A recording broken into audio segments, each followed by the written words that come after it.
From the moment the sun broke the horizon, their lives became a relentless grind. Each morning began with a jarring clang, clang, clang. Metal pots slammed together by overzealous instructors. The sound cut through sleep like a blade, jolting everyone awake before the sky had fully brightened. Bleary-eyed and half-dressed, the trainees filed out for a breakfast that barely counted as fuel. Then, the real punishment began. The first phase of training focused on raw stamina. Under the relentless morning sun, they ran laps around the massive field, again and again, until legs burned and lungs screamed. After that came strength training, push-ups, squats, deadlifts, and resistance drills designed not just to build muscle, but to break spirits. Once their bodies had been pushed to the edge, the weapon drills began. No one was spared. Each student was trained in the basics of multiple weapons: swords, axes, spears, bows. Adaptability on the battlefield was crucial. Failure wasn't an option. Bernardo oversaw every session with a sharp eye and a louder voice, barking corrections and pushing them harder whenever he saw signs of slacking. Slivia, Ian, and Gary thrived under the pressure. Monk and Kyle struggled, panting and stumbling through each drill. As for Ray, the physical exercises felt dull. He had to intentionally hold himself back, hiding his true strength by matching Dan's pace. It was the only way to avoid unwanted attention. But the weapons training? That was worth his time. With each swing, parry, and draw, his dexterity sharpened. He was no longer just enduring. He was improving. After the drills came sparring. The academy had ranked each student after their entrance test. Ray, hiding his abilities, had been placed dead last, rank 300. Gary, unsurprisingly, sat at the top. His black sash may have been a mark of lower status, but his skills left no room for doubt. Sparring matches were held using blunt wooden weapons and enchanted chainmail, a safety measure that still didn't spare them from bruises or pain. Students fought the person one rank above them, the goal being to climb the ladder. Their progress was tracked via beast crystal-powered watches that updated rankings instantly after every duel. It was a clever system, competitive, addictive, and brutal. By the end of the first day, the training field was a graveyard of groans. Muscles ached, bruises blossomed, but as the students sprawled out in exhaustion, Bernardo delivered one final message. "You might think you've hit your limit," he said, voice calm for once. "But tomorrow is a rest day. And make no mistake, rest is part of your training. Without it, your body breaks, not strengthens." The cycle repeated, day after day, week after week, for 3 months. And still, the Black Sash students were offered nothing beyond the basics. No special treatment, no advanced lessons, just the same grind. Many of them, Ray included, began to grow restless. He'd asked about leaving the academy grounds to hunt magical beasts, earn some points, prove his strength, but the answer remained firm. Not until you've completed basic training. He was itching to act, to grow, to evolve. Finally, after what felt like an eternity, things changed. On the morning of the 4th month, after their usual grueling routine, Bernardo gathered the Black Sash students. "You've endured well," he said. "Your bodies have adapted. You've proven you're ready for more." He paused, letting the weight of his words sink in. "You'll now begin specialized training based on your ranks. From today forward, you'll learn what it means to be Black Squires." That evening, they were summoned to the mansion. A narrow staircase led them to a hidden, windowless training room deep underground. The air was cool and dry. Shadows hugged the corners. The lights dimmed and then vanished completely. Darkness swallowed the room. A voice echoed from everywhere and nowhere. "This," came Joe's voice, "is where your real training begins." The words rolled across the chamber, disorienting them. Ray tensed as a hand suddenly rested on his shoulder. He knew. He'd seen Joe at the front just seconds ago. No footsteps, no warning. Just there, Ray instinctively activated Dragon Eyes. Through the shadows, his vision adapted. Joe's outline danced across the room, shifting with predatory grace. He's fast, but not invisible. Unlike Sir Kay, Joe could still be tracked barely. "You'll learn stealth," Joe continued. You'll learn to vanish in plain sight, to scale walls no man dares climb, to pick locks, to blend into shadows. With a flick, lights returned, dim but enough to see. Joe stood beside them now, holding a bundle of dark armor. You'll wear this. Light enough to run in, tough enough to survive a fall. Its color will hide you in darkness. Their first lesson was silent movement. To everyone's surprise, Monk was a natural. Light on his feet, he moved like he was born in shadow. Ray, on the other hand, had trouble adjusting. Too much force, too much muscle. Gary? He was a disaster. Every step sounded like a marching band. Then came lockpicking. Joe demonstrated various locks, simple, complex, and downright cruel. Ray refused to use dragon eyes, choosing to learn the skill properly. His hands fumbled at first, but he was determined. Climbing drills followed, walls, ropes, pillars. Where most struggled, Ray excelled. His strength made it easy, and he quickly earned Joe's nod of approval. Despite the rough start, the group began to enjoy the training. The techniques were unlike anything they'd encountered. Each session pulled them deeper into the world of covert warfare, silent, unseen, and devastating. Everyone improved, except Gary.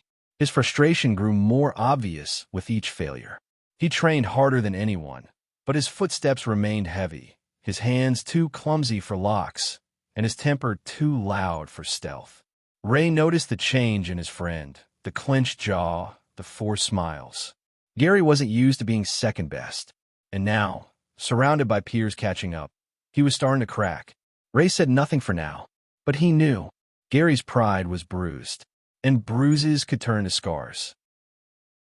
6 months had passed since training began, but the rankings hardly shifted. Gary remained firmly at the top, unchallenged, while second place belonged to a student from another school. Ray barely paid attention. He had little interest in rankings, despite how often they came up. The only reason he knew any of the placements at all was because of Kyle, who had, without fail, appointed himself their self-proclaimed ranking reporter. Every day, after their grueling Black Knight training sessions, the group collapsed into the mansion's dorm accommodations. It had become a ritual, lying on their beds, swapping updates, and grumbling about sore muscles before heading back to the dorms. "Did you hear?" Kyle said with that ever-present sparkle in his eyes. "Slivia just beat Peter and took third place. Everyone's saying she might actually give Gary a run for his money. Imagine, our king might be dethroned by a queen." Gary gave a nonchalant shrug. "I'm not worried. Only one person here could ever beat me." Kyle glanced meaningfully at Ray, though no one else seemed to catch it.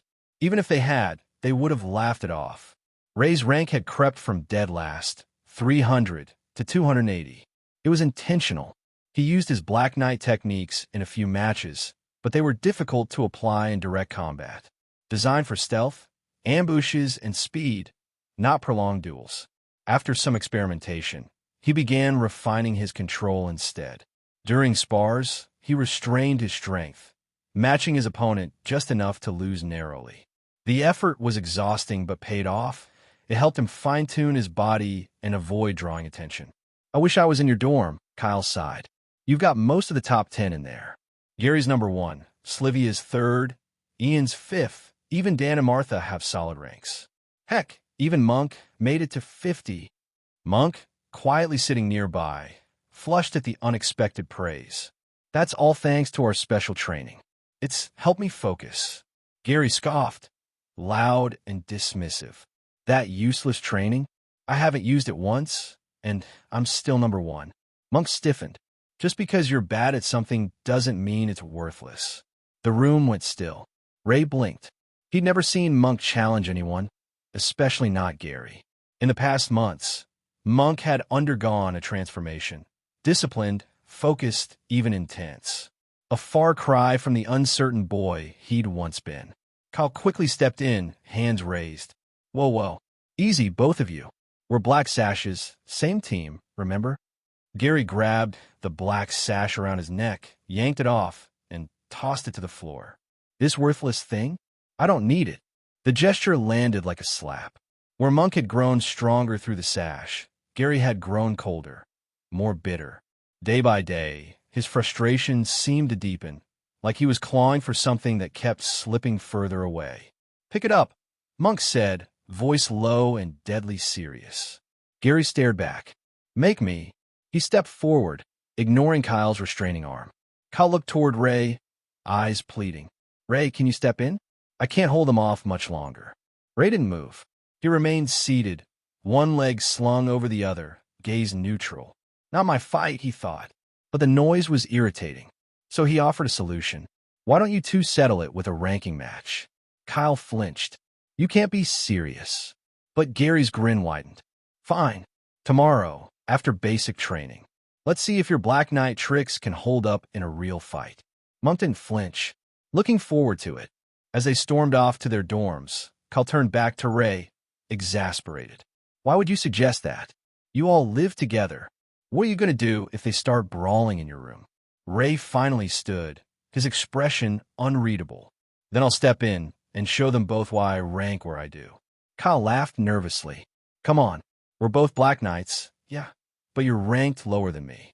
I'm at 160. You're still below that. What could you possibly do?" Ray didn't bother answering. There was no point. Kyle wouldn't believe him anyway. He left for the dorms. By the time he got there, Gary and Monk were already inside, both seated on opposite ends of the room. The silence between them was heavier than any argument. It said more than words ever could. Slivia approached Ray in the hallway. "What happened?" They came back without saying a word. "The air's so tense it's hard to breathe." "They had a fight," Ray said simply. "It escalated." She raised a brow but didn't press further. The door slammed open. Dan rushed in, practically vibrating with excitement. "Is it true? Monk and Gary, tomorrow they're fighting?" The room fell silent. This wasn't just another spar.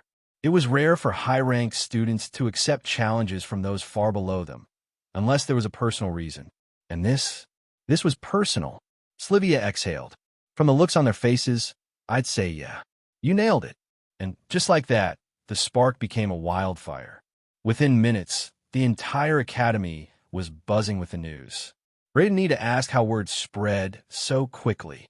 He just glanced sideways at Kyle, who was already on his way to accidentally bump into more people and casually mention the fight. Typical. Ray lay back on his bunk, arms behind his head.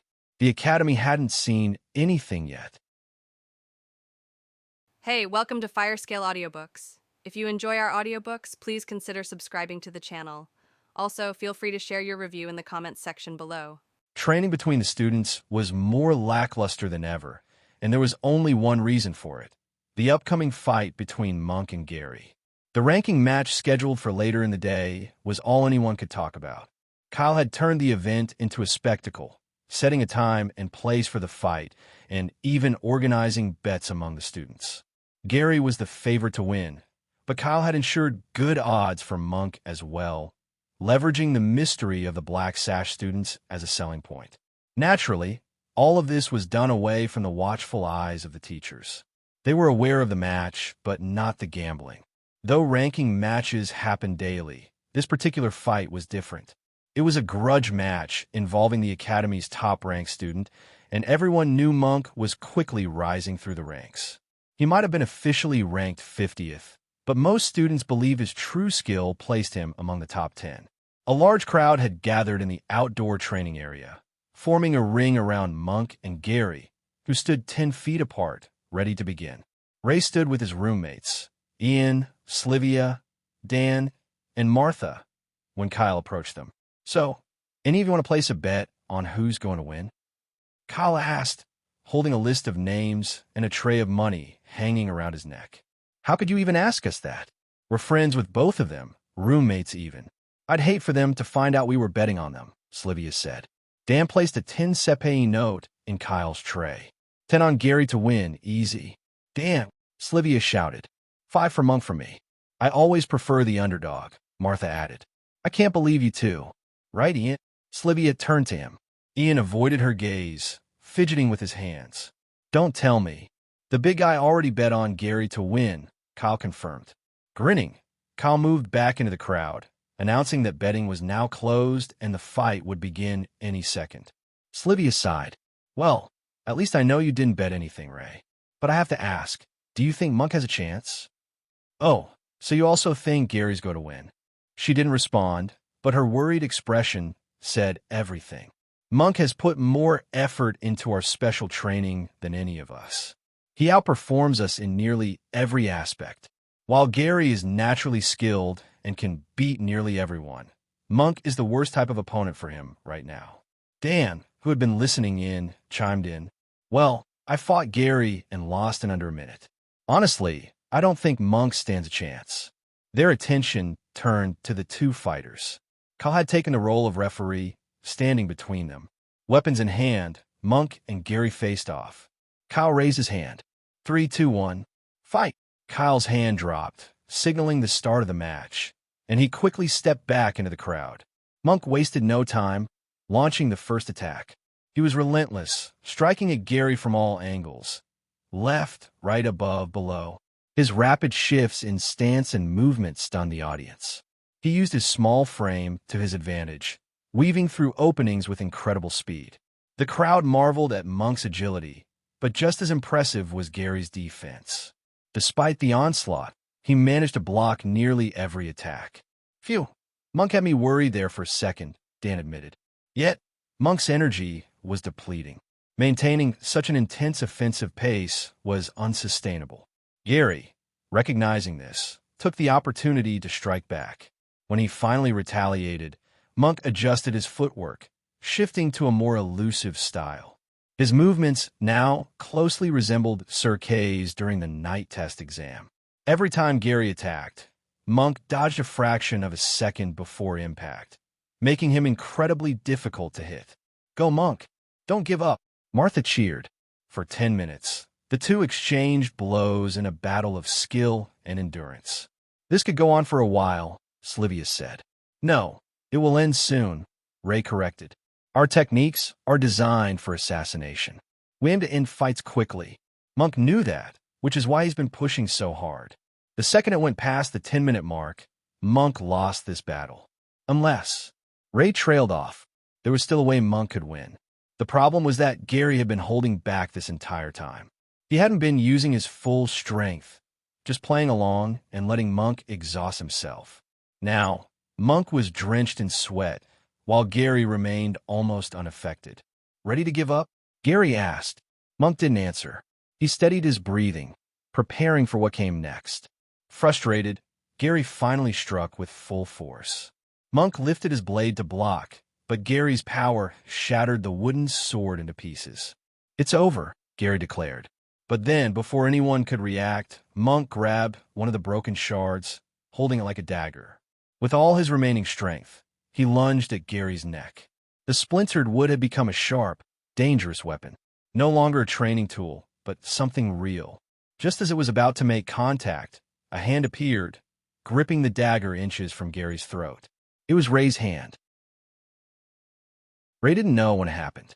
He had been watching from the sidelines like everyone else, observing the fight's final moments.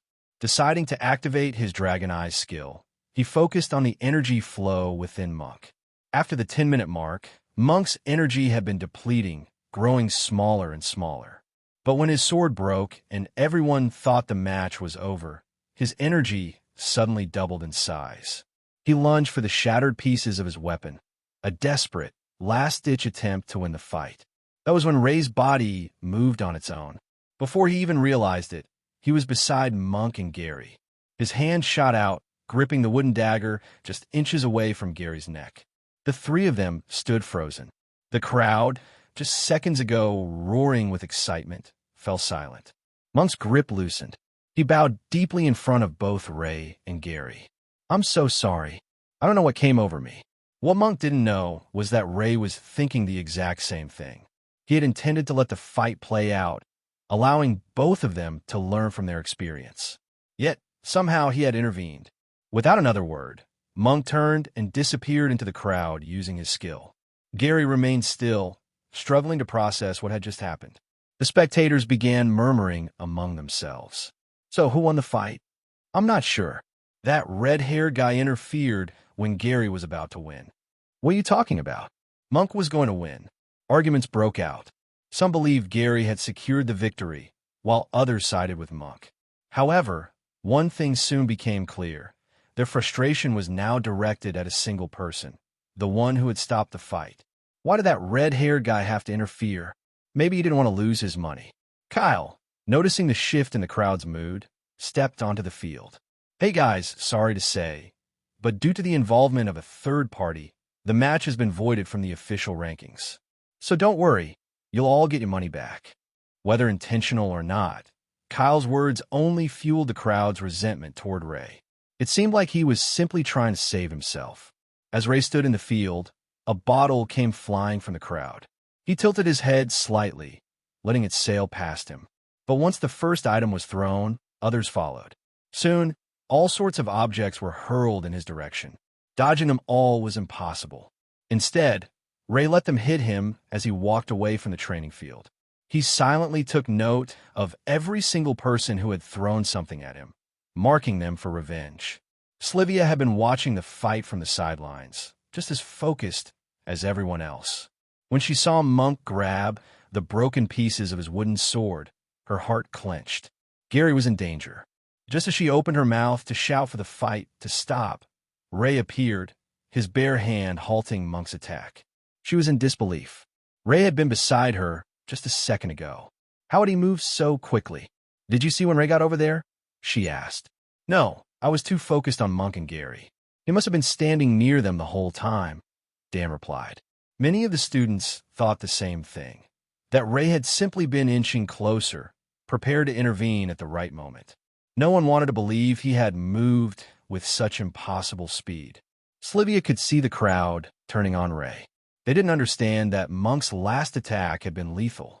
Gary wouldn't have dodged in time. Only a few people had truly grasped what had happened. Grabbing Kyle's arm, Slivia tightened her grip. Kyle, you need to do something before this turns into a riot. This is your fault in the first place.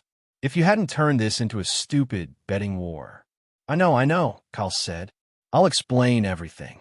Kyle could feel the tension shifting toward him. He knew the crowd could turn on him at any moment. Hey guys, sorry to say, but due to the involvement of a third party, the match has been voided from the official rankings. So don't worry, you'll all get your money back.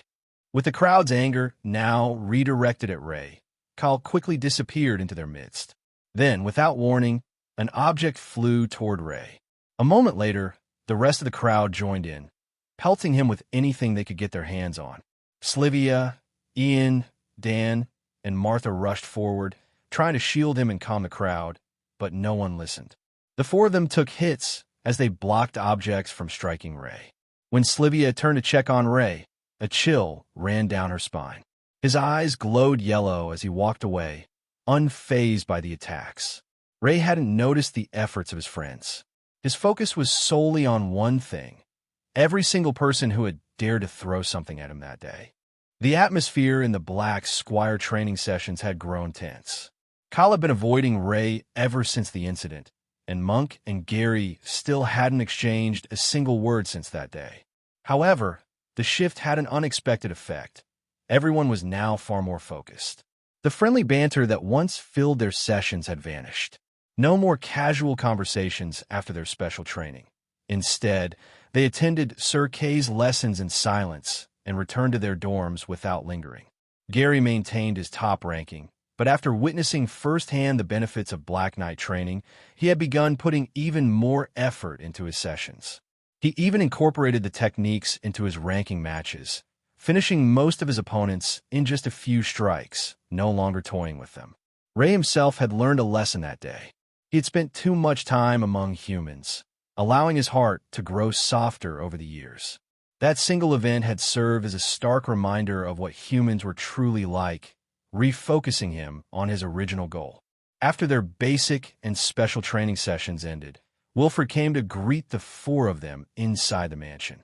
It's good to see you all again, Wilfred said. Unfortunately, I don't have much time for small talk today. I'm here on behalf of the Grand Elders. Kyle, Ray, would you both follow me? Don't you need us as well? Gary asked. I'm afraid this matter only concerns them for now. Ray and Kyle followed Wilfred through the academy grounds until they reached one of the highest rooms in the central tower. The chamber was adorned with paintings and monuments dedicated to the Dragon Knights.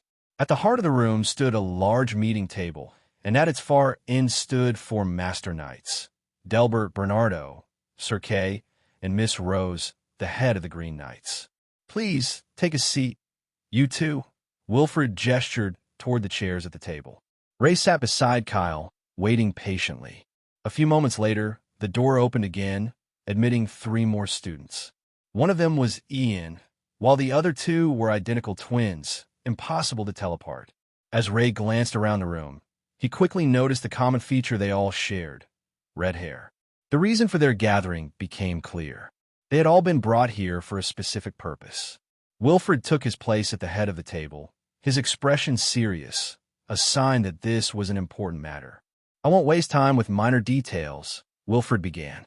"The 5 of you have been brought here because of a prophecy foretold 15 years ago. According to the divine being, our land will be saved by a child with red hair." The others exchanged surprised glances. Ray already had some knowledge of this from long ago, but he was surprised that the elders had chosen to inform them now. However, he dismissed the idea quickly. He believed they had made a mistake, for his original hair color had been black. Even now, some strands of black remained. Wilfred continued, "In search of the child from the prophecy, we sent knights across the land. They discovered 10 children, all of the same age." Ray frowned. 10 children? As far as he knew, there were only 5, including himself. Even now, only 5 of them sat at the table. "I see your confusion," Wilfred said. "The 5 of you possess no magical abilities, while the other 5 do. They're currently stationed at Roland Academy. So one of us is going to save the world," Kyle said, his voice brimming with excitement. Ray noticed a shift in Delbert and Rose's expressions. A flicker of something. Anger? Frustration? It was clear Wilfred was withholding part of the prophecy. Behind Wilfred, a magical illusion formed, depicting the 5 legendary Dragon Knights. "This is why I have called you here today. We wish to recreate the legacy of our founders. Just as the Dragon Knights of old saved the land from the Shadow Plague, now this task will fall to you." Kyle shot out of his seat, unable to contain his excitement. "You mean—" "That is correct," Wilfred confirmed. "You 5 will be the new Dragon Knights of Avrian Academy. However, this means your training will intensify. On top of your basic and special sessions, you will undergo additional training as Dragon Knights." The others were thrilled at the honor bestowed upon them. Ray, too, played along. This opportunity would allow him to gather more information about the Dragon Knights and their abilities. Wilfred outlined their new training schedule, explaining where and when they would meet. As they all began to leave the room, Wilfred called out to Ray. "Ray, wait here." Ray halted as Wilfred stepped back inside, speaking once more. "There's someone here to see you." Behind Wilfred stood a woman Ray recognized instantly. She was as holy-looking as ever, the first person who had ever held him in her arms.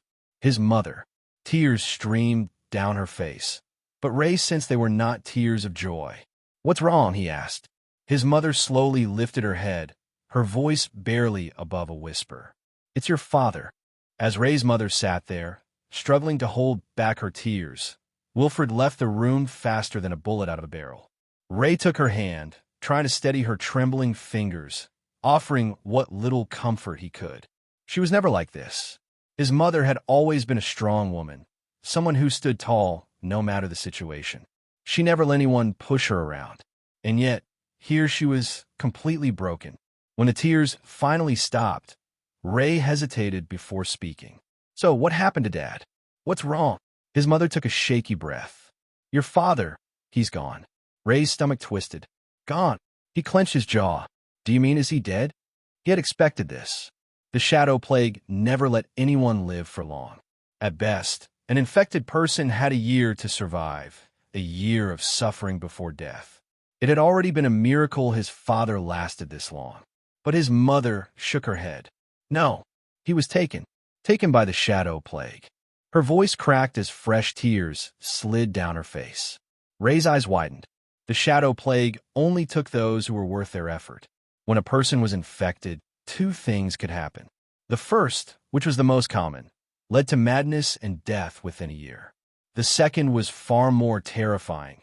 The plague itself would host inside the body, turning them into something inhuman. Ray had seen it before. The drop bear king in the Black Forest had been one of those rare cases. But his father's body had never shown signs of transformation. They had assumed he was just fighting off the infection. None of them believed this would happen. His mother continued, voice unsteady. Your father has been fighting it this entire time. And then, one day, he gained control for just a small moment. He told me to evacuate the village because he couldn't hold it back any longer. I did as he asked, but I stayed by his side. Ray's heart pounded. Are you hurt? He quickly checked her body, searching for wounds, for any sign of the plague. She shook her head. No. I tried to find a way to help him, but when he turned, I realized there was nothing I could do without hurting him. He told me to kill him, Ray. He begged me. He said it would be for the best, but I couldn't do it. Her voice broke. I couldn't kill your father. She buried her face in her hands, sobbing again.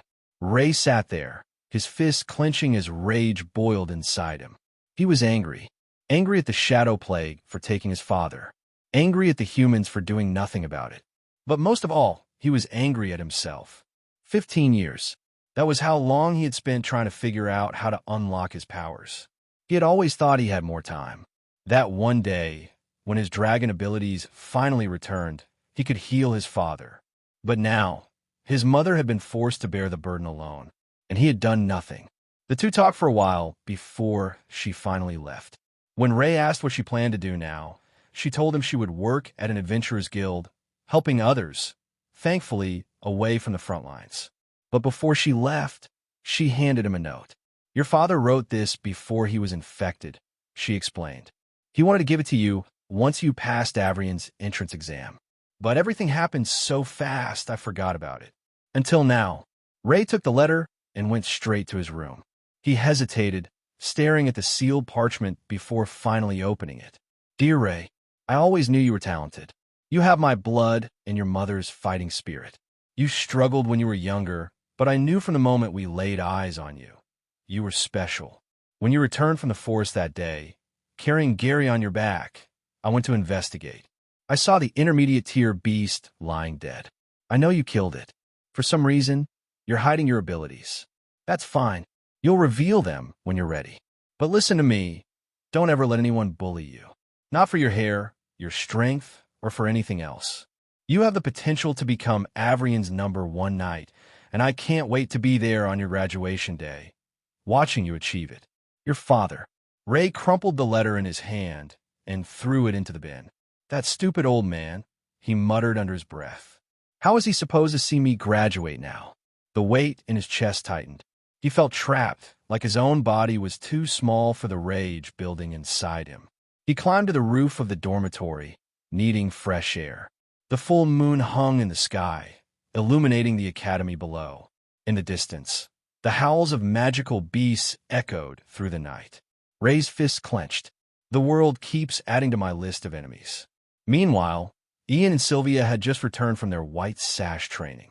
As they entered the room, they noticed something odd. Ray wasn't there. Ian had trash duty for the day. When he went to take out the bin, something caught his eye. A letter. A letter? That was strange. Squires weren't allowed to receive mail. Curiosity got the best of him. He picked it up, his eyes scanning the first few lines. Hey, what's that? Dan asked, leaning over. Ian quickly folded the letter, trying to hide it. Oh, nothing. Oh, come on. Is it a love confession? Dan grinned. Before Ian could protest, Monk snatched the letter from behind him. The rest of the group huddled together, reading its contents. Sylvia's eyes softened. That's sweet. Dan scratched his head. Wait, how did Ray even get a letter? I thought we weren't allowed to have them. Gary let out a heavy sigh and sat on his bed. It's not as sweet as you guys think. His voice was quiet. That letter was from before his father was infected. The room fell into silence. No one here had experienced what Ray had been through, but they had all heard the stories. They knew what the shadow plague did to people. Dan swallowed hard. So, his father is... Sylvia nodded. He's gone. A deep sadness settled over the group. They thought about Ray, about how distant he always was. He never talked much, never joined their conversations, always kept to himself. But now they understood why. Gary had known Ray the longest, yet even he barely knew anything about him. Monk gripped the letter in his hands, eyes determined. From that moment on, the group made a silent decision. They would try harder. They would try to bring Ray into their world, to get him to open up even just a little. Because whether Ray liked it or not, he wasn't alone. Wilfred had learned about the situation and allowed Ray to take a break from training for a few days. His roommates, though unaware of the full story, could tell something was off. Ray tried his best to act as he usually did, but it was clear they noticed. They had started greeting him more often, asking how he was doing. He had even found his bed neatly made for him. The next morning, Sylvia insisted that Ray join them for breakfast in the dining hall. Normally, he would skip breakfast, preferring to fast until lunch, but she and the others were persistent. As they entered the hall, a few heads turned in Ray's direction. It had been days since the incident between Gary and Monk, but while their group had moved past it, the rest of the students hadn't. The tension in the air was unmistakable. Ray sat between Sylvia and Gary, eating in silence. They tried to make small talk, and though he responded, it felt forced. It wasn't that he disliked the conversation. He simply didn't know what to say. Then it happened. A student walking past them tripped, or so it seemed. His tray of food spilled directly onto Ray's head, covering him in the slimy glop they served for breakfast. The boy smirked. "Oh, sorry. It was an accident." Sylvia shot up from her seat, furious. "That was clearly not an accident. What is wrong with?" Before she could finish, Ray turned, grabbed the student's head, and slammed it into the table. The impact was so strong that the wooden plank splintered, leaving a deep indent. But Ray wasn't done. Placing his foot on the student's back, he grabbed his arm and pulled. A sickening pop echoed through the hall. The student would have screamed if he hadn't passed out from the pain. The entire room fell into complete silence. Every eye was on Ray. No one spoke. No one dared to. Something inside him had snapped when he saw that smirk. These filthy humans needed to be taught a lesson. His father had been right. He should never allow himself to be bullied. Without another word, he walked out of the dining hall. Back in his dorm, Ray received a summons from Lancey to meet Wilfred. He already knew what it was about. Upon entering the meeting room, he saw that Wilfred was alone, waiting for him. "Take a seat, Ray," he said. "I heard what happened in the dining hall." Ray met his gaze. "I won't apologize for what I did." Wilfred sighed. "I wouldn't expect you to. Your roommates vouched for you, explaining what really happened, but there were also witnesses siding with the other student. It took some convincing on my part to reach a decision, but in the end, you're important to Avrian Academy." "Because I'm a Dragon Knight?" "Correct. But I also know how you're treated in this school. The other knights might turn a blind eye to the mistreatment of red-haired students, but I don't. We have our own disagreements within the upper ranks." Ray understood exactly what he meant. He had suffered from that mistreatment himself. "I'm not saying these people don't deserve to be punished," Wilfred continued, "but next time, handle it through official means. If a student gets hurt during a ranked match, there's no need for the Master Knights to get involved." He gave Ray a knowing wink. Ray smirked. Understood. There was still too much he needed to learn and accomplish. He couldn't afford to get kicked out of Avrian Academy. As Ray made his way back to the dorm, he was stopped by a blonde, curly-haired student standing in his path. "You, stop right there." The boy puffed out his chest. "My name is Eric Sunshield of the Sunshield family. How dare a filthy commoner like you lay a hand on one of my people? Especially a red-haired rat like you." Ray barely spared him a glance. He had just left a meeting with Wilfred. He had no interest in starting another fight so soon. He walked past Eric without a word. Eric's face turned red with rage. "How dare you ignore me? Did your parents never teach you manners? No wonder. You must have been raised by pigs." Ray stopped. His parents. That was the line. Without hesitation, he lifted his communicator and sent Eric a ranking match request. Eric scoffed, seeing Ray's recorded rank of 280. "You actually think you can beat me? Fine. I accept. It's time I teach you what a real top ranker is like." The match began. Ray did nothing. He stood still, watching Eric charge at him. With every swing, Ray simply sidestepped, calmly avoiding each strike. He made no attempt to counterattack. Eric's frustration grew. His attacks became wilder, more erratic. His movements slowed. His breathing grew heavier. His confidence shattered. When Eric finally staggered back, panting for air, Ray tilted his head. I guess it's my turn now. In the next second, Ray disappeared, reappearing in front of Eric before he could react.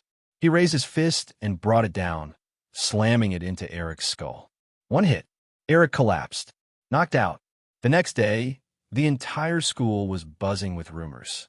Students checked their communicators, shocked to see that their ranks had all dropped by one. Ray glanced down at his wrist. Rank 9. Ray hadn't realized how much of an impact his fight with Eric had caused. Eric had originally been ranked 9th among the first years, while Ray had been far behind at rank 280. Usually, after basic training, students were forced to duel the person ranked directly above them. A win or loss would simply result in a swap in ranking positions. When Ray had beaten Eric, he had taken the number 9 spot, pushing Eric down to rank 10. This meant everyone below rank 9 had also been pushed one position lower. Normally, within the top 10, ranks shifted slowly, with students challenging those above them or gradually working their way up, like Monk had done. But for someone to suddenly appear in the top 10, with no known duel, it was a shock to everyone. Thankfully, the ranking positions weren't publicly displayed, only recorded in each student's communicator. That meant no one knew Ray was the one who had taken rank 9. Still, it didn't stop rumors from spreading.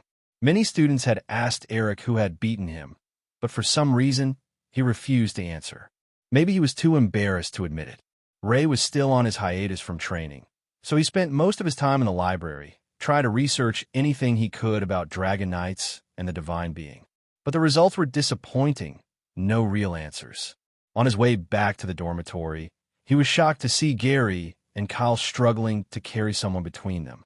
The person's arms were draped over their shoulders, their body covered in bandages, making it difficult to recognize them. When they entered the room, they carefully laid the injured student onto the bed. Only then did Ray realize who it was. Monk. He looked terrible, his face bruised and swollen, his limbs stiff and wrapped in thick bandages. He had been beaten badly. Some of his bones looked broken. Ray rushed over, his voice sharp. What happened? Monk didn't respond. He was unconscious. Kyle clenched his fists. It was Sebastian. He did this. His voice was shaking with anger. After training, he challenged Monk to a duel. He completely destroyed him. Why would he do this? Ray asked, his eyes narrowing. It was nearly impossible for someone to get this badly injured in a ranking match. The system was designed to prevent excessive damage, declaring a winner before anyone got seriously hurt. The only way something like this could happen was if the opponent kept attacking after the fight had already ended. Gary was sitting beside Monk, his expression darker than Ray had ever seen. It's my fault, he muttered, his hands clenching into fists. Sebastian is ranked 2nd. He's been trying to beat me during sparring, but never could. After watching my fight with Monk, he challenged him next. Monk agreed, but Sebastian didn't fight fairly. He let Monk wear himself out. Then, when he had already won, he wouldn't stop attacking. I tried to stop him. I'll try to stop him. But his gang of followers kept us back. By the time we got to Monk, he was already like this. A pained groan came from the bed as Monk's eyes fluttered open. He barely had enough strength to move, his eyes so swollen that he could only see through thin slits. Ray, is that you? Monk's voice was weak, but he still tried to smile. How are you doing? Sorry, but I don't think I can make your bed today. Ray stiffened. That was him. For the past few days, his bed had been neatly made every time he returned to the room, but he had never known who was doing it. Even now, beaten half to death, Monk was still thinking about him. Why? Ray asked, his voice quieter now. Monk chuckled weakly. What do you mean? Black sashes have to look out for each other. After all, we're family, aren't we? Family. That word. He had barely used it as a dragon. As a human, he had lost most of the family he had known. Monk turned his head toward Gary. I'm sorry, Gary, about our fight. I know you weren't taking me seriously. I just wanted to prove that I could do something. I didn't mean to take it that far. Gary held his hand tightly. It's okay, Monk. I know. His voice was strained, but gentle. Just rest. Wilfred is getting a mage to heal you. Monk gave a small nod. then drifted back into unconsciousness. Kyle slammed his fist into the nearest wall. "We have to do something. Teach that bastard a lesson. Kick his ass, Gary." Gary let out a slow breath. "I wish I could, but I can't." Kyle turned to him in frustration. "Why the hell not?" A voice from the corner of the room spoke up. "Because Sebastian is part of the Delbert family." Ray and the others turned. Sylvia stepped forward, her expression serious. Kyle's eyes widened. "You mean the Delbert family?" Ray's fist clenched. "Who cares about that? Look at what he did to Monk." His voice rose, his anger boiling over. Sylvia sighed and crossed her arms. "You don't understand, Ray. There's a reason he gets away with things like this. His father is Master Knight Delbert." The name sent a rush of fury through Ray's chest. Delbert. That man already hated him. Now his son was doing this? If Ray had been looking for a reason to fight Sebastian, this was it. "Ray," Gary warned, "I know what you're thinking, but don't do it. If you start a fight outside the rankings, you'll be kicked out of the academy." Ray smirked. "I don't have to fight him outside the rankings." He glanced at his communicator. "As long as I challenge him to an official match, I can't get in trouble, right?" As he turned to leave the room, Sylvia grabbed his sleeve, stopping him. "Where are you going?" she asked. Ray didn't even hesitate. "I'm going to do the same to Sebastian as he did to Monk." His voice was calm, but the anger behind it was undeniable. "No one messes with my family." Sylvia's grip loosened, her fingers slipping from his sleeve. For a brief second, she looked almost frightened. Ray didn't care. His focus was locked on one thing: Sebastian Delbert. As Ray roamed the dormitory halls, he asked around for Sebastian's room. Thankfully, Sebastian was just as unpopular as Ray, so it didn't take long before someone gave him directions. While heading toward his target, he considered how to get Sebastian to agree to a ranked match. Most people still didn't know Ray's current rank, and to them, he was an unknown fighter. There was no real gain for Sebastian in fighting a lower rank like him. At the same time, Ray didn't want to reveal that he had climbed to 9th place. If Sebastian knew, he might refuse, fearing a real challenge. He needed to come up with something that would be impossible for him to turn down. Sebastian was from Silvertown, so he would be in that section of the dormitory. As Ray neared the building, he was surprised to find a group of 5 people waiting outside. At the front of the group stood a tall, good-looking young man with silver hair. "I heard someone was looking for me," he said, stepping forward. "I assume that's you." Sebastian was tall for his age. Standing in front of Ray, he was at least 2 heads taller, but Ray felt no fear. He had faced beasts far larger and more terrifying than this arrogant noble. "How did you know?" Ray asked. "Information travels fast," Sebastian said. "Word got around that someone was looking for me. The moment I saw that black sash, I already knew why. You want revenge for your little friend, don't you?" It took all of Ray's strength to hold back his anger. If he could, he would slice off Sebastian's head right here and now, but it would be impossible to escape from Avrian Academy afterward. "Let's have a rank match. You and me." Sebastian laughed. "And what would I gain from that? I already beat the best of you Black Sash weaklings and Gary. Well, let's just say he's special. But you? You're nothing but a curse, ruining everything you touch, even your so-called friends." Ray clenched his fists but maintained his composure. "If you win, you can have these." He opened his hand, revealing 2 intermediate beast crystals. Sebastian's eyes widened. "How the hell does someone like you have those?" Intermediate crystals were extremely valuable for second-year students. Once basic training was completed, students would be allowed to hunt outside, and having intermediate-tier crystals early would mean better weapons, better armor, and a massive advantage over everyone else. Ray had anticipated this. "My father was an adventurer. He gifted them to me before leaving, but I haven't had the money to find a smithy to craft anything out of them yet. If you beat me, you could take them both." It was the perfect bait. Ray just had to hope that Sebastian's arrogance would convince him that losing was impossible. "Deal," Sebastian said, smirking. "But the match has to be in front of everyone at the training grounds. I don't want anyone thinking I forced you into this." "Fine by me." They went their separate ways. On his way back to the dorm, Ray ran into Kyle. "Ray, are you insane? You're actually going to fight Sebastian? He'll kill you. You didn't see what he did to Monk."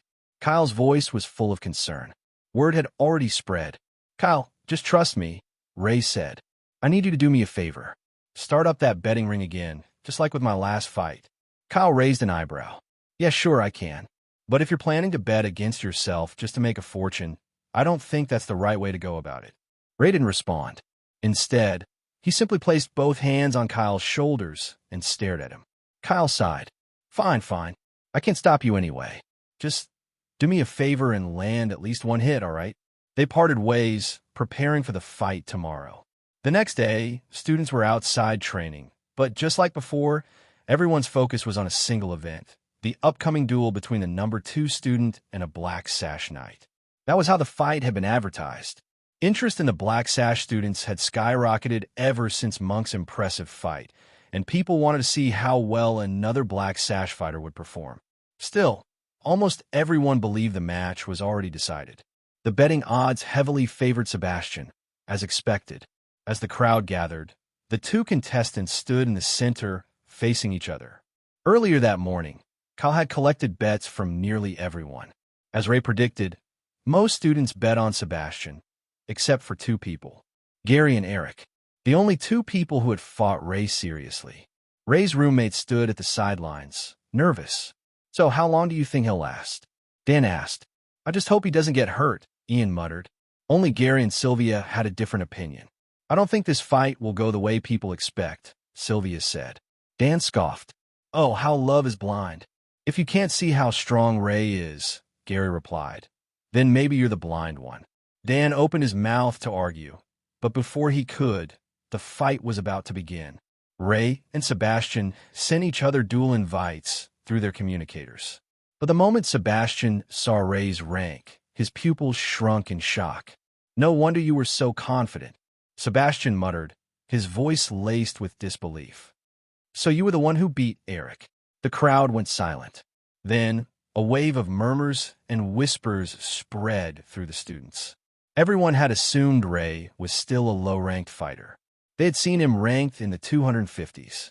But this changed everything. Suddenly, the fight had just become a lot more interesting. As Ray sent the duel request to Sebastian, he couldn't help but smile.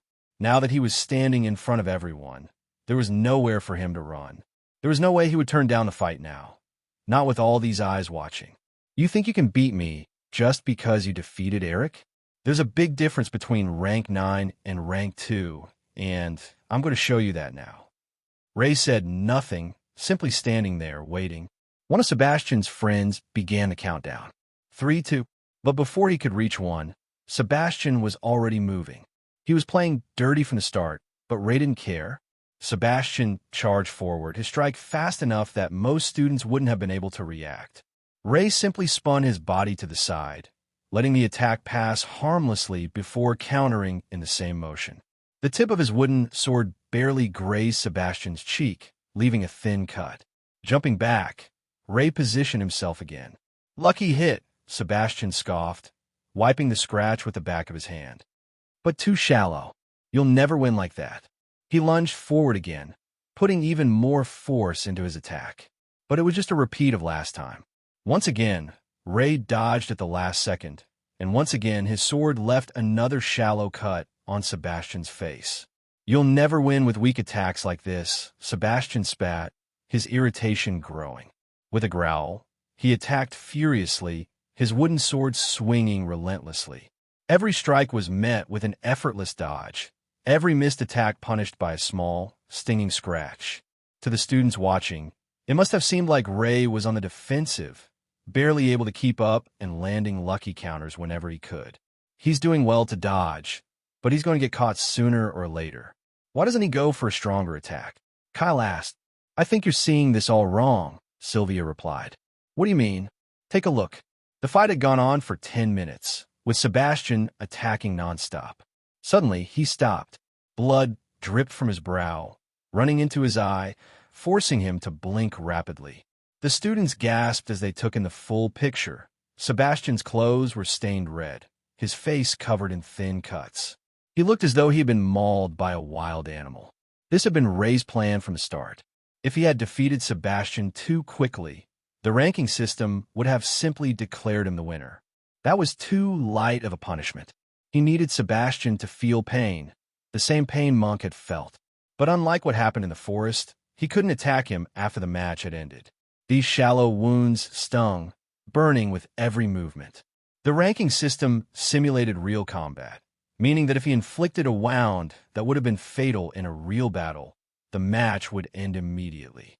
But light wounds? They would linger. Ray stepped forward, his voice calm. "It's my turn now." Sebastian, exhausted and bleeding, raised his sword to defend himself. Ray swung his weapon upward toward his face. Sebastian lifted his own sword to block, but just as the two weapons were about to collide, something impossible happened. Sebastian's eyes widened as Ray's sword disappeared, or at least that's what it looked like. The blade seemed to phase through his weapon, reappearing behind it and slashing his lip. A thin line of red appeared, then split, leaving his mouth torn in two. "You bastard, just wait until my dad, he's about this." Sebastian's lips had been torn apart, making it hard to understand his words. But Ray didn't need to hear clearly. He already knew what was coming. A threat. That's impossible. How'd he learn that? Monk muttered. He had woken up in his room and rushed to the training field after hearing about the duel. But by the time he arrived, the fight had already started. And now, he had just witnessed something unbelievable. The Phantom Strike. The other Black Sash Knights were in just as much shock. It was a technique they had been shown, but never taught. Sir Kay had demonstrated it once during their first lessons, showing them a glimpse of the skills a true Black Knight could wield. Yet here Ray was using it in an actual fight. He's gotten even stronger in such a short time, Gary murmured, watching the scene unfold. He didn't know whether to be happy for Ray or frustrated. His rival was getting further and further ahead, leaving him behind. It was clear to everyone who the winner was, but Ray wasn't stopping. He kept attacking, hitting Sebastian over and over with the tip of his wooden sword. Sebastian wanted to give up. He wanted to say the words. But every time he opened his mouth to surrender, Ray struck him in the face, as if he could read his thoughts, preventing him from speaking. The students watching felt something shift. This wasn't a duel anymore. This was a massacre. They stared in silence, all thinking the same thing. Ray was a monster in human skin. More. Sebastian needed to suffer. Every time Ray struck him, images flashed in his mind. The past, the cruelty, the pain. Looking at Sebastian's bloody face, he felt nothing. No sympathy, no hesitation. This was justice. Sebastian and Monk had been in the same school, fought for the same reasons, even belonged to the same race. So why? Why did he deserve that kind of cruelty? Ray's grip tightened. He raised his sword again. Then a voice shouted from the crowd, one he recognized instantly. "That's enough, Ray. Please stop." Monk's voice trembled, his eyes filled with tears. Ray paused, looking at him. Why was he crying? Wasn't this what he wanted? Revenge? Who cared what happened to this waste of space? His hands trembled slightly, his thoughts a tangled mess. The moment he hesitated, Sebastian gasped out the words. "I give you up, Plelso. No more, no more." The fight was over. Ray's communicator blinked. Sebastian could no longer stand. Blood dripped from every part of his body, his face an unrecognizable mess. Split lips, a torn ear, and a once white sash now stained red. The fight was over. Ray didn't stick around. Using his Black Knight skills, he disappeared into the crowd, vanishing before anyone could follow. His roommates were still in shock. Even Sylvia and Ian, who never believed Ray was weak, were surprised. They knew he was strong, but this was different. He had fought on another level, as if a master knight had been schooling a student. "Wow, the Black Knight skills are too OP, Dan muttered. "How are we supposed to stop an attack like that?" Monk replayed the moment Ray had used Phantom Strike in his head. "No," he said. "None of us can do what he just did." Kyle crossed his arms. "Has he been hiding his strength from us this whole time?" Dan suddenly grinned. "Wait, does this mean Ray and Gary are going to fight for the #1 spot?" People nearby overheard Dan and moved closer, eager to listen in. Gary sighed, waving them off. "He's already beaten me before. There's no need for second fight. I know I have no chance." His words shocked the crowd. When had they fought? It had to have been before the ranking matches. Gary's statement wasn't just an admission of defeat, it was confirmation. They had all seen how easily Ray had defeated Sebastian. While no one would say Gary was weaker than Sebastian, there was no way he could have bullied him like Ray just had. Word spread quickly throughout the academy. On one of the top floors in the central building, the Master Knights had gathered for a meeting. Delbert slammed his fist on the table. "He should be given the death punishment," he shouted. "You're letting blood ties cloud your judgment," Sir Kay responded. "Think like a knight, not a father." The boy broke no rules. Delbert's face twisted in rage. "Did you see the state of my son? His face will be scarred for weeks. No normal child could torture someone like that. He's as evil as Sun himself." Rose nodded in agreement. "I agree. He could become the destroyer of the kingdom, just as the prophecy foretold." Bernardo leaned back in his chair. "May I remind you," he said, "the prophecy also stated that a red-haired boy would be our savior. Trying to kill or expel him might be the doom of us all." Wilfred sighed. "We'll cast a vote. Those in favor of expelling the boy, raise your hand." Delbert and Rose raised theirs. Bernardo and Sir Kay kept their hands down. Wilfred looked at them all. "Then I have the deciding vote," he said. His gaze settled on Delbert. "The boy shall remain at Avrian Academy. There will be no punishment." Delbert's fists clenched as he slammed the table again, but he said nothing. He couldn't overturn the decision, no matter how much he wanted to. Even he respected the rules of Avrian Academy. But a new thought came to his mind. If he couldn't do anything to harm the boy, perhaps someone else could. That night, Ray was exhausted. The moment he returned to his room, Ian and Dan bombarded him with questions. "Have you always been this strong? How did you do that, Phantom Strike?" Ray shrugged off their curiosity. "I don't like being in the spotlight," he said. "I prefer to stay low. As for Phantom Strike, that was a black sash secret. He couldn't tell them, even if he wanted to." Monk approached him later. "Thanks," he said. Ray stared at him, unsure what he meant. Was it because he had gotten revenge for him? Or because he had stopped attacking Sebastian when Monk asked him to? Either way, the whole thing left him confused. Later that night, Ray sat on the roof, staring up at the sky. This was his place to think, his place to be alone. Then, he heard the door creak open behind him. Turning, he was surprised to see Sylvia standing there. "I thought I'd find you up here," she said. Ray turned back to the sky. "I think better up here." Sylvia walked over and leaned on the ledge beside him.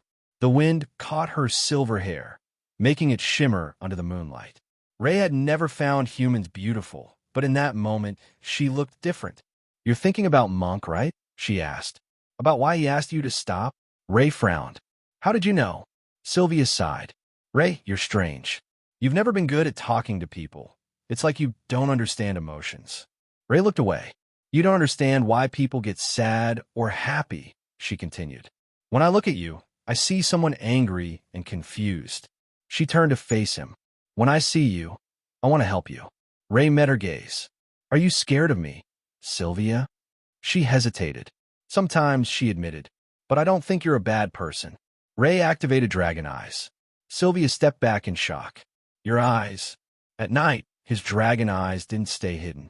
They glowed bright yellow, piercing through the darkness. He had expected this reaction.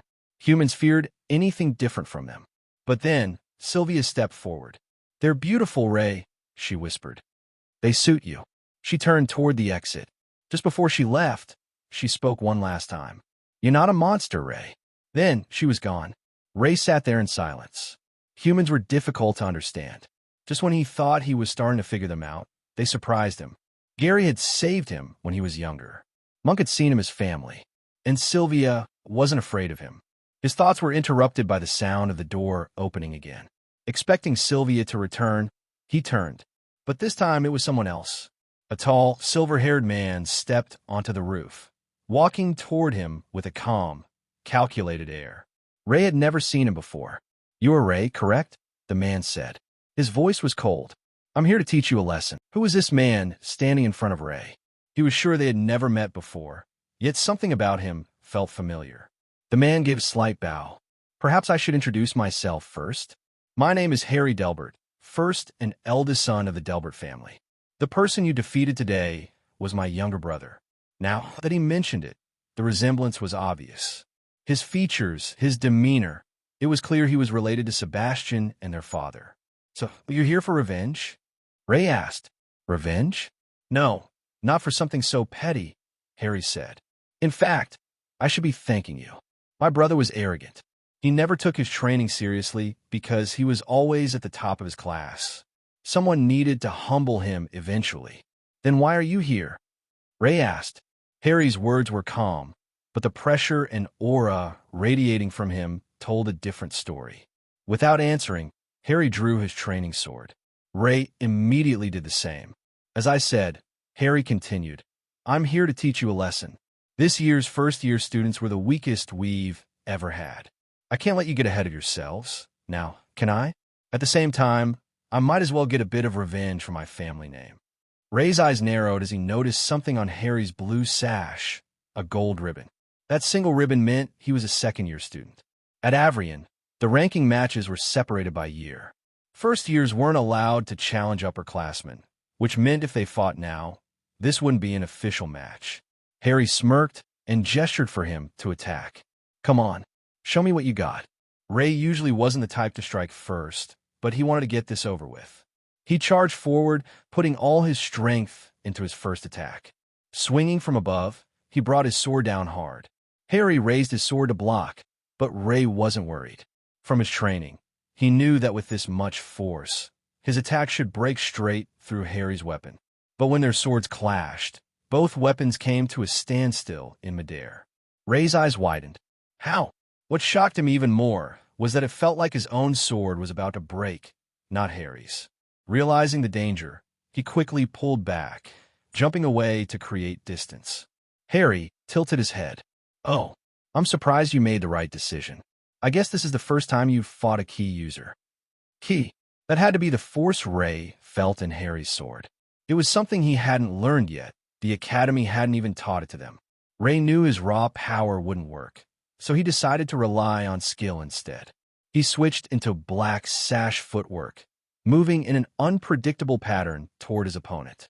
Swordsmanship was about anticipation, predicting your opponent's next move and countering.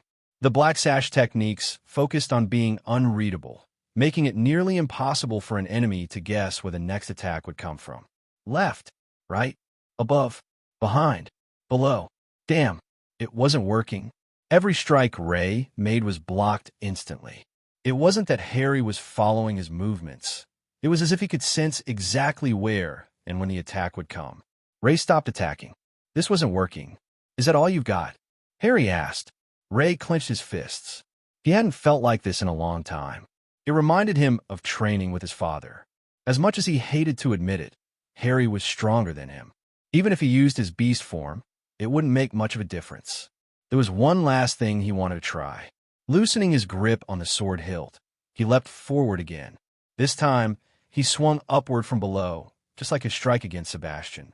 Harry raised his sword to block, but that was exactly what Ray wanted. At the last moment, the sword in Ray's hands seemed to disappear, phasing through Harry's weapon and reappearing behind it. Phantom strike. It had worked. Just as the blade was about to connect, Harry suddenly moved backward, dodging the strike by an inch. Ray gritted his teeth. Even that didn't work? Sweat dripped from Harry's forehead. "Phew, that was a close one," he said, exhaling. "You actually made me move." Ray's heart sank. That was when he fully realized the gap between them. Up until now, he had been the only one attacking, and Harry hadn't even moved once. "Until now. I'm guessing that was everything," Harry said. He shifted his grip on his sword, raising it above his right shoulder as if he were holding a spear. Then, without warning, he threw it. The sword shot through the air at an incredible speed. Ray barely had time to react. Too fast to dodge. The blade aimed for his stomach. He lifted his sword to block, but it was useless. The force behind the throw snapped Ray's sword in two, and the momentum carried into his body. Blood dripped from his lips. Harry's sword clattered to the ground. Ray wanted to move, but his body wouldn't respond. The impact was too powerful. His legs gave out, and he collapsed to the floor. Harry walked over, picked up his sword, and turned to leave. Ray gritted his teeth. "Wait," he shouted. Harry stopped. Just tell me one thing, Ray said, struggling to speak. You're rank 1, right? Harry didn't turn around. Raising his arm, he activated his communicator. The screen displayed the number. 50. Almost a year had passed since Ray entered Avrian Academy. This meant their basic night training was coming to an end, and soon they would become second-year students. While their sash training would continue, Ray also had to keep up with his Dragon Knight training. But it wasn't what he had expected. The Academy had brought in a teacher from Roland Academy to try and teach them magic, but that had failed. After that, they resorted to pushing their bodies to the limit, expecting something to happen. Every day was different, a new test, a new exercise. Rather than actual training, it felt like they were being treated as test subjects. Whatever the Academy was looking for, they weren't happy with the results. With the year ending, the final season of winter arrived. The snow deepened, and massive icicles hung from buildings. Not all students had made it through the year. Some found the training too difficult and dropped out due to their own laziness or inability, while others broke the Academy's rules and were expelled. Ray learned most of what went on in the Academy from one person, Kyle. At this point, Kyle felt like their 8th roommate, spending more time in their dorm than in his own. He still kept up with all the gossips circulating around the city. Rumors had begun spreading among students. The Dark Guild had infiltrated Avrian Academy. Some whispered that knights were secretly working for them. Others claimed that knights were dying in great numbers on the battlefield, and that the shadow plague was creeping past the kingdom's borders. Of course, none of this information was confirmed. It was all hearsay. But some things were undeniable. More meetings were being called among the master knights, and the number of knights in the city had visibly decreased. Ray had grown stronger over the past year. He was now bigger and more muscular, and his swordsmanship had improved to the point that he was on par with Gary in pure skill. But he had hit a wall. If he fought Harry now, he knew he wouldn't stand a chance. He had 3 possible paths to becoming stronger. Learn to use and wield ki, both in his body and in his sword. Unlock more of his dragon skills, though he still had no clue how. Gather more beast crystals to increase his power. The first option required either finding a teacher or waiting for the Academy to teach him. The second option was still a mystery. That left him with the third option, the easiest one. And soon, he would have the perfect opportunity. Second years were required to hunt magical beasts in the lands near the kingdom. After training each day, it had become routine for Ray to spend time alone on the roof at night, overlooking the city. The others had grown used to his absence, continuing their conversations without him. Tonight was no different, except something strange caught his eye. Down below, an old man walked alone through the streets. Retired knights were allowed to live in the city, so this wasn't unusual. The city was supposed to be safe, since only knights were permitted to live there. Crime was rare, but something was off. Behind the old man, a group of 4 people was following him. Ray observed them closely, watching for any indication that he was overthinking it. But after a while, it became obvious they were tracking the man, waiting for an opportunity. The city wasn't as safe as he had assumed. Humans were still humans. They did cruel things to each other for no reason. Ray wasn't planning to interfere. It wasn't his business. But something bugged him. Activating Dragon Eyes, he scanned the group. His stomach dropped. Each of the 4 figures had mixed auras, yellow intertwined with purple. There were only 2 times he had ever seen a purple aura before. His father, the Drop Bear King. That could only mean one thing. They were infected by the shadow plague. Ray clenched his fists. After what had happened to his father, the shadow plague had become his enemy. He had questions, and these people were going to answer them. Moving quickly, he climbed down from the roof, using ledges and cracks in the walls to descend silently. He stayed above ground, traveling across rooftops for a better vantage point. By the time he caught up to the old man, the 4 pursuers were still following him from a distance. They were waiting for the right moment to strike. Then, the old man did something unexpected. He turned into a narrow alleyway between 2 buildings, an area with no people around. It was as if he had a death wish. The 4 figures followed immediately. Ray moved into position above, keeping his eyes locked on the scene.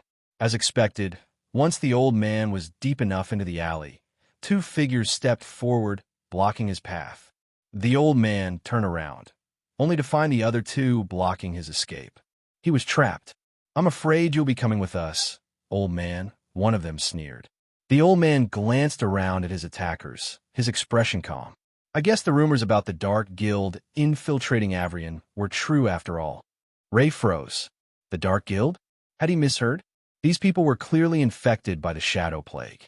Was the Dark Guild somehow connected to the Shadow Plague? Or had the old man simply mistaken them for regular Dark Guild members? One of the attackers let out a laugh. "You people are so clueless," he said. "The Dark Guild will soon take over Avrion, and none of you will be able to stop it." The old man sighed. 1 against 4. "It'll be tough, but I won't go down without a fight." His voice was confident, but Ray could see their auras. They were strong. At most, the old man could probably take 2 of them, and he didn't seem to be carrying any weapons. Ray wasn't confident in taking them down himself either, but he was confident in his black sash skills to escape if things went south. The most important thing was hiding his identity. If any of these people survived, they couldn't know who he was.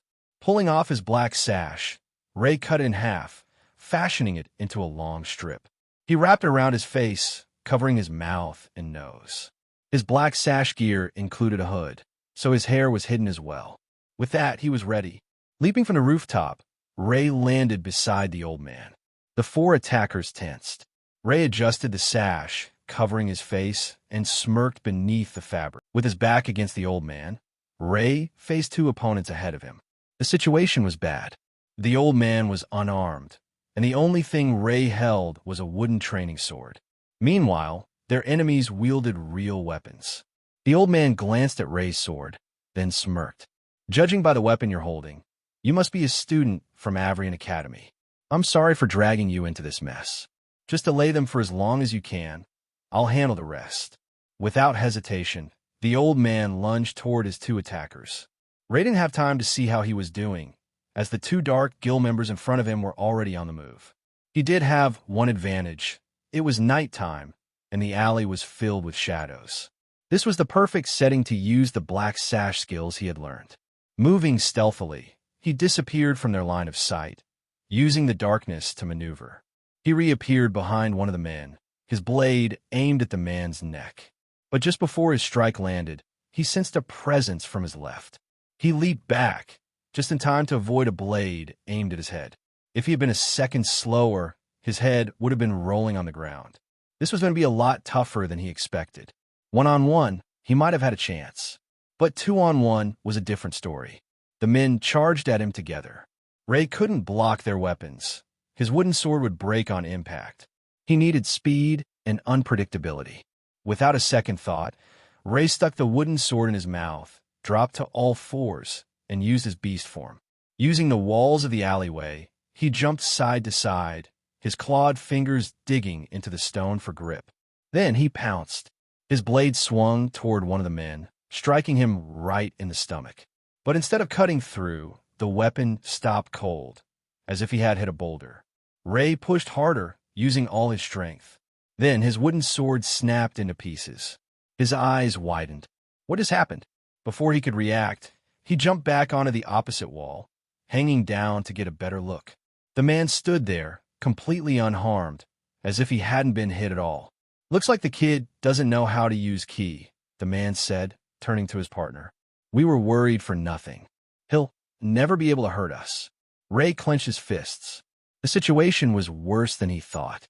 He was now unarmed, and his attacks had no effect. One of the men lunged toward him with his sword. Ray dodged, landing on the ground, only for the second man to thrust his blade forward in a piercing attack. There was no way he could win this fight now. He had no choice but to run. Just as he was about to disappear into the shadows, the old man's voice rang out. "Grab his arm and pull him toward you." Ray's eyes widened. If he could hear the old man's voice, then that meant he had already won his fight.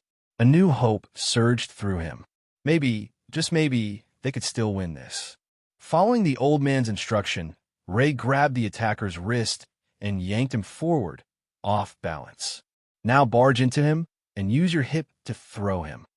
Ray executed the move without hesitation. The man was flung into the air, soaring over Ray's shoulder. Before Ray could even turn around, the old man had already jumped into the air, his fist pulled back. The moment the enemy hit the ground, the old man's fist struck his stomach, sending him flying against the wall with incredible force. The impact created a small crater, the man completely motionless. Ray stood there stunned. To defeat 3 opponents without weapons, the old man had definitely been using ki in his strikes. The sheer power of that last punch confirmed it. When Ray turned back to face the last enemy, he was already gone. Then suddenly, a notification appeared. Task completed. Skill unlocked 2/1000. New skill, manage Ray. Now, Ray's mind raced. He still hadn't figured out how to unlock his skills, and the system choosing this moment only confused him further. Before he could dwell on it, the city knights arrived, drawn by the commotion. They quickly secured the 3 unconscious men, escorting them away. But then, something strange happened.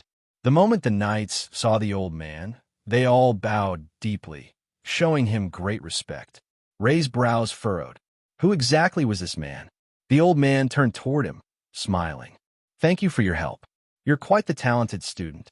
Ray folded his arms. Why were they after you? His original plan had been to capture one of the guild members and get answers from them. But now that they were in the hands of the knights, that was impossible, and the 4th man had already escaped. The old man studied him for a moment before speaking. Judging by the fact that you don't know how to use ki, I assume you're first year? Ray nodded. Then when you become a second year, join the martial arts club. I promise to reward you then. With that, the old man turned and walked away, leaving Ray standing there. Ray didn't stick around. He fled the scene, avoiding any unwanted interrogation. Since he had hidden his identity, neither the knights nor the Dark Guild members knew who he was. When he finally made it back to his room, he collapsed onto his bed, exhausted. The others noticed his tired state and, out of respect, didn't question him. But even as he lay there, trying to rest, one thought weighed on his mind. How did he unlock another skill? So far, he had only unlocked 2 skills. The first time was when he defeated the intermediate wolf in the Black Forest. The second time was just now, after the fight with the Dark Guild members. Originally, he thought it had something to do with defeating magical beasts, but when he killed the intermediate Fong boar, nothing happened. This event had nothing to do with magical beasts, yet the system still rewarded him. The message he received was task completed. Was it because he defeated a Dark Guild member? But that didn't make sense either. The old man had delivered the final blow. There had to be a connection between these 2 events. If he could figure it out, then maybe, just maybe, he could get all of his powers back. Today marked the first day of their second year. There was no grand ceremony or special event. They were trained knights, and their routine simply shifted to the next phase of training. The students had been instructed to gather in the dining hall, with all lessons canceled for the day, so they could be briefed on their new schedule. As Ray walked through the hallway toward the dining hall, he pulled up his skill window. Skill, manage Ray. It was the new skill he had unlocked after yesterday's incident. Of all the possible skills, why did it have to be this one? Mana Drain allowed him to steal mana from humans or magical beasts and add it to his own permanently. When he had been a dragon, the skill had functioned within a 100-meter radius, allowing him to absorb mana from the surrounding environment. Of course, powerful creatures or skilled mages could block it, but now the skill had changed. It only worked through direct physical contact. No opponent would simply let him grab hold of them long enough to drain their mana, making it almost useless in a fight. Another issue was his status screen. His mana pool was still 0. This was likely why he couldn't become a mage. While draining magical beasts might eventually increase his mana pool, only high-tier beasts possessed magical abilities. And right now, Ray wasn't strong enough to take one down. Even if he did increase his mana, he didn't have any skills that used it. That meant mana drain was currently pointless. By the time Ray reached the dining hall, the 5 Master Knights were already standing on stage, prepared to address the students. He took a seat next to Gary at their usual table. Gary still had dark bags under his eyes. He hadn't been sleeping well for the past few days, and his sleep talking was getting worse. Since Ray shared a bunk bed with him, Ray on the bottom, Gary on the top. The constant noise was starting to get on his nerves. Before they could settle in, Wilfred stepped forward and began his speech. Welcome, everyone. I congratulate each and every one of you for lasting 1 year at Avrian Academy. Unfortunately for you, the second year is where the real training begins. Behind Wilfred, a holographic screen appeared, displaying a list of clubs. Here is the list of clubs you may join. Choose wisely, as this will become your main focus, replacing your basic training. Ray scanned the list. There were plenty of interesting options. Dual Swordsmanship Club Sword and Shield Club Mace, Club Spear Club. There was a club for every type of weapon. The Master Knights had advised students to train in something different from their special sash skills. For example, an archer with a green sash didn't need to join the archery club. Instead, they would benefit from learning another skill to complement their abilities. As Ray continued scrolling, one name caught his attention. Martial Arts Club. The old man had told him to join this club once he became his second year. The skills he demonstrated had been interesting, and his advice had helped Ray during his fight with the Dark Guild members. None of the other clubs interested him as much, so he made his choice. Using their wrist communicators, students were required to select their club for enrollment. Were you guys thinking of joining? Monk asked. Sylvia was the first to reply. I'm thinking of joining the medical club. You never know when someone might need immediate attention on the battlefield. Definitely the spear club for me, Dan said. I'm sick of holding a sword. What about you, big guy? Ian hesitated. There are too many choices. I can't decide. Martha had already made up her mind before even looking at the list. Archery for me. That's all I know and all I've ever done. I know they advised against it, but I can't imagine using anything else. Gary's eyes were fixed on the swordsmanship club. Well, I'm definitely going for swordsmanship. Ray, what about you? It was a good choice for Gary. He hadn't received proper sword training since becoming a black sash. I'm thinking about the martial arts club, Ray said. Silence. Then, most of them started laughing. You can't be serious, Dan said. No one goes to the martial arts club. Why not? I think it sounds interesting. Sylvia sighed and began explaining. When humans first learned to use ki, we could only channel it inside our bodies. Martial arts became the norm for adventurers and knights because it was our best way to fight magical beasts. But over time, we learned to infuse ki into objects and weapons, making us stronger than ever. Then why did people stop using martial arts? Ray asked. Sylvia shrugged. If a sword and a fist clashed, the sword would cut the fist. If the fist was infused with ki, the sword would break. But if both were infused with ki, the sword would win again. What she said made sense, but Ray wasn't convinced. The old man had fought two skilled opponents with nothing but his fists and won. Ray had made his decision. He was joining the martial arts club. Now that they were second years, their schedule had changed. Instead of starting the day with basic training, students were now required to attend their club training in the mornings. After lunch, they would move on to their special night training. The ranking system from the first year had carried over, and Ray was currently ranked number 10. After his fight with Sebastian, he had wanted to avoid drawing any more attention to himself. To make sure the focus shifted away, he had forfeited his matches before they even started, causing his rank to drop. They were no longer required to spar against each other, though students could still arrange fights outside of training. Instead, they were now expected to participate in a school-wide tournament, which included both second and third years. The winners of this tournament would go on to represent the academy at the AKT, the All-Kingdom Tournament, where the best knights from all kingdoms competed. What excited Ray the most, though, were the hunting trips. Once a week, students were sent out in groups to hunt magical beasts. This would finally give him the chance to obtain more beast crystals and become stronger. The first day of training began with students receiving directions via their communicators, which guided them to their club locations.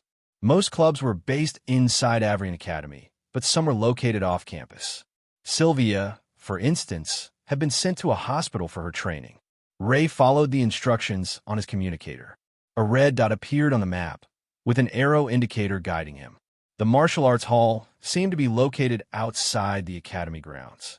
After 10 minutes of walking, he finally reached his destination. It was not far from where he had first met the old man in the city. The entrance consisted of an open gate, flanked by 2 large red pillars. On top of the pillars, a worn wooden sign barely clung to its frame. The words on it had faded with time, but he could still make out the letters. He stepped inside and found himself in a peaceful green garden. A small pond lay to the left, with a bronze stone statue meditating at its center. At the end of the garden stood a single, wide building, only 1 floor tall. Ray walked up to the building, but he couldn't see any other students. Was he in the right place? Even if this club was unpopular, he should have at least seen some third-year students. "Hello, is anyone here?" he called out. Silence. Ray approached the building cautiously. Walking around its side, he noticed that it had no windows. There was still no sign of anyone else. With no other choice, he slid open one of the door panels and stepped inside. The interior was empty. The main room had a large open space, its floor covered with soft mats. A separate smaller room was off to the side, and, judging by the faint scent, Ray assumed it was the toilet. At the center of the room, an old man lay fast asleep. Ray approached him carefully. "Hello, I'm here for the martial arts club," he said. The old man didn't respond. Ray took another step closer. "Hello." Still nothing. Annoyance creeping in, Ray finally knelt beside him and reached out to shake his shoulder. In an instant, the old man's eyes snapped open. Before Ray could react, the old man grabbed him by the head and arm and flung him to the ground. Ray barely had time to register what had happened before the old man raised a fist, aiming straight for his face. But the punch stopped inches away. "Who are you?" the old man asked. Ray's first thought was that this man was completely insane. Who attacked a stranger like that? But considering how powerful he was, Ray decided not to voice his complaints. "I'm here to join the martial arts club." The communicator said this was the location. The old man paused, then grinned. "Oh, a new student, I see." He extended a hand and helped Ray off the ground. "Sorry about that," the old man continued. "I was attacked recently, so I've been on edge. We don't get many students here. Where is everyone else?" Ray asked, glancing around. He expected someone to pop out at any moment. The old man chuckled. "What do you mean? You're the first student I've had in years. That means you'll get all my attention." At least someone seemed excited about this. "Before we start," the old man said, "what made you choose the martial arts club?" Ray raised an eyebrow. "Do you really not remember? You were the one who asked me to come here." The old man's face scrunched in thought. Then his eyes suddenly widened. "You mean you're that student from yesterday?" Ray nodded. The old man burst into laughter, only stopping when he started coughing violently. "I'm glad you listened to me," he said between coughs. "It must be fate that we met yesterday. I've been looking for someone to pass down my skills to, but no students ever come here. Honestly, I thought you'd never show up. I was only planning to teach you a little as a reward for helping me, but now? Well, that reward is useless, because I'll teach you everything I know." Ray crossed his arms. "Then answer my question. Why was the Black Guild after you?" The old man hesitated for a moment. Then he sighed. "It's a secret, but I suppose I owe you one. I am currently one of the 6 elders of Avrian Academy." Ray's eyes narrowed. He remembered seeing the elders once during their first year. They were the top figures in the academy, ranked even above the Master Knights. Unlike the Knights, however, their power wasn't what earned them their position. It was their influence. They were the ones who operated behind the scenes. "Then what were you doing all on your own? And why are you still on your own?" Ray asked. The old man smirked. "Hiding in plain sight is still hiding," he said. "Let's be honest. Without my elder garments, I look like any other old man. The only people who would recognize me are high-ranking officials." His expression suddenly darkened as he said the last part, as if lost in thought. But just as quickly, he shook it off. "Anyway," the old man said, his grin returning, "it's time for your first lesson." He cracked his knuckles and gestured for Ray to sit. "Let me teach you about." He was an important lesson Ray needed to learn. So far, everyone he had encountered who could use ki had completely overpowered him. Harry, the Dark Guild, and Delbert. If he couldn't unlock his skills, then he needed to learn to use ki. The old man made Ray stand about a meter away from him before beginning his explanation. Before we start practicing ki, you need to understand what it is and how we can use it, the old man said. Ki is very similar to how mages use mana. Mana is a force borrowed from the world. A mage's mana pool determines how much of the world's energy they can control, how many spells they can cast, or how powerful those spells can be. So, if mana comes from an external source, what do you think ki is? Ki is the power from inside our bodies, Ray answered. They had learned the basics in school, so he assumed the old man was just testing his knowledge. Good. Then if a mage's mana pool determines how much force they can borrow from the world, what determines how much ki we can use? Ray hesitated. He didn't want to guess and get the answer wrong. So he remained silent, waiting for the old man to continue. The strength of our bodies, the old man explained. The stronger your body is physically, the more ki you can hold inside. This is why it is forbidden for children to practice ki. Their bodies simply can't handle it. Using too much internal force in a weak body would cause it to explode. Without warning, the old man started to take off his shirt. To Ray's surprise, the old man's body looked like it had been sculpted from stone, his chiseled muscles resembling those of a Greek god. I want you to hit me in the stomach as hard as you can, the old man said. Are you sure? Ray asked. Do you remember the dark guild member you fought? He was using a type of ki, which I will now demonstrate. Ray clenched his fist, stepping forward with all his power as he struck the old man's stomach. The impact was like punching a solid wall of metal. The old man barely moved, sliding back no more than an inch. The old man suddenly jumped toward Ray, grinning. Were you using ki just now? No, I just punched you as hard as I could, Ray replied. The old man's smile widened. Boy, you have the strength of an ox. Let's sit down for the next part. The old man sat first, and Ray followed. Maybe he should have held back. He already knew that absorbing the beast crystals had made him stronger than others his age, but he had wanted to test how his strength compared to a ki user. The ki in our body is a flow of energy, the old man continued. That flow can be used to enhance our own cells. Just now, I used it to strengthen my body, making it as hard as a rock. Those who master ki can even slow down the aging process. Some can even reverse it. If ki is inside our bodies, then how does soared ki work? Ray asked. The flow of energy can be extended beyond our bodies to the objects we touch, almost as if they become part of us. Everything in this world has a flow, and we can use ki to either strengthen it or disrupt it. Can mages also use ki? The old man shook his head. There's a reason mages are so highly valued by the kingdoms. Unlike us, they can increase their mana pool by using magical beast crystals. The stronger the crystal, the more mana it can store inside them. Knights, on the other hand, are limited by the strength of their bodies. The only use we have for crystals is to forge weapons and armor. So, no, mages cannot use ki. Just as we cannot borrow mana from the world, they cannot tap into the force within them. Perhaps this is the divine being's way of balancing the world. Something about that explanation stuck with Ray. If what the old man said was true, then wasn't he an exception? If he eventually unlocked his skills, he would be able to use magic, which relied on his mana pool. He didn't have any mana now, but with his new skill, it was only a matter of time. That meant he could wield both ki and mana. He had to ask, are there any exceptions to this? The old man's eyes lit up with interest. I'm starting to like you more and more, he said. Yes, there is one well-known exception, the shadow plague. When the shadow infects a person or creature, it grants them mana.